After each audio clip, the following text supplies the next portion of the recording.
Hey everyone, today we're actually looking at our 8-inch kit on the JT over here, and as you can tell, the higher you go for a lift kit, the worse your angles look on your drag link and your track bar.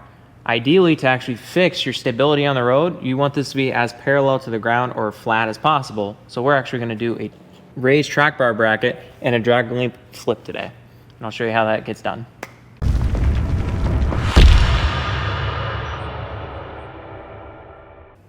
All right, so laying out the parts for you, you can see here we actually have that full flip bracket itself, raises it 3 1/4 inches. We also have our flip insert, which it's tapered to match the actual tie rod end itself. You can use it for knuckle repair because these aluminum knuckles, after a while, especially banging them on rocks and stuff, you can end up wallering it out. So once you drill it through, you can put the sleeve in either up or down, depending on if you're keeping your stock or doing a drag link flip. From there on, we also have our mounting hardware for M14. You'll use the existing bolt for the top half. And then you have our quick disconnect kit, which for the passenger side, you have your bracket and your little spacer to that too. So with this whole shebang, we're gonna get this started. So on our Gladiator, this is actually our 1-ton steering setup as is. So we actually have this super beefy drag link and tie rod. And I'm just gonna easily take off this tie rod, move it out of our way, and then we can actually get the drag link off and drill through and get our insert put in. So these are actually tie rod ends that we make here and design ourselves. It's crazy thick body, zinc nickel coating, and we design everything here and use it on all of our different steering kits. All right, so we're ready to drill the knuckle now that everything's out of our way. It's a 7/8 drill bit, and because we have such a huge offset, we can actually end up just coming right in. So I'll have a friend look from one side while I'm looking from the other to make sure I'm as straight and perpendicular as possible, and then we'll go ahead and drill all the way through.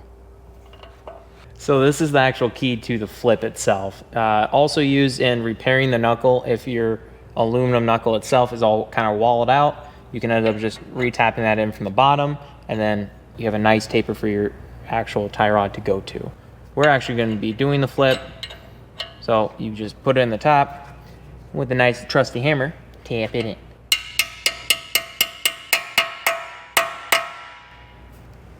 Nice and flush.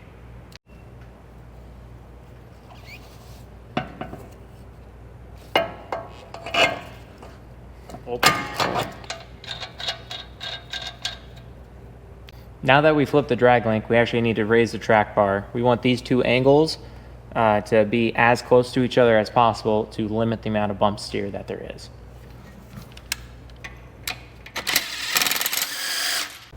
So using the factory mounting, we're actually going to just take our bracket and slip it right in.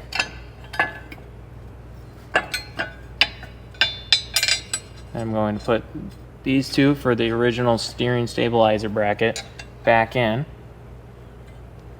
Just get those started, and I'll put that M14 through with our spacer in the middle to make sure this bracket doesn't end up squeezing too tight. Your stabilizer gets a relocation tabs right here on the front that you can then center on the middle of your tie rod assembly itself. So you're going to end up taking your spacer, sliding that right here on the middle. We'll get it centered with the bottom hole and get this M14 put in place.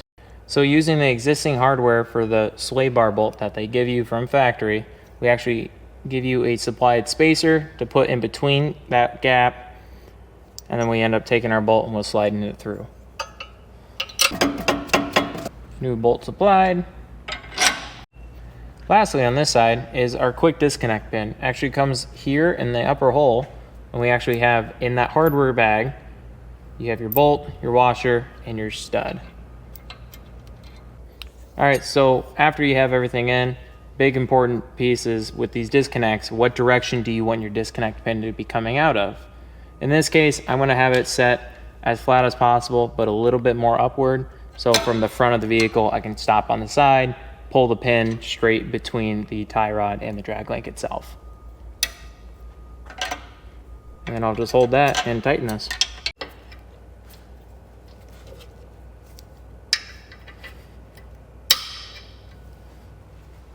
So on this side, it's as simple as one flat plate that actually has the C section that meets the tube, the spacer, our bolt that actually mounts it to the axle, and then again, the quick disconnect side. And you want it pointing inboard so it lines up with the sway bar. So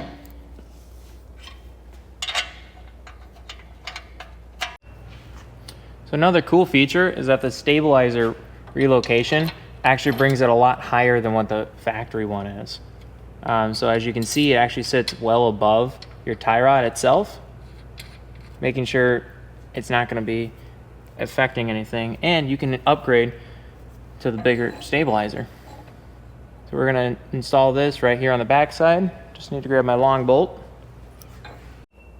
All right, now that everything's installed, as you can see, this is a pretty quick and easy kit to get done. It raises our stabilizer up out of the way, increases our actual track bar by 3 1/4 inches, and we got the drag link flip done. Overall, drivability on this is going to be so much better than it was, especially for lifted vehicles, 4 inches and up. And on top of that, your bump steer is going to be very negligible. Check it out at ironrockoffroad.com.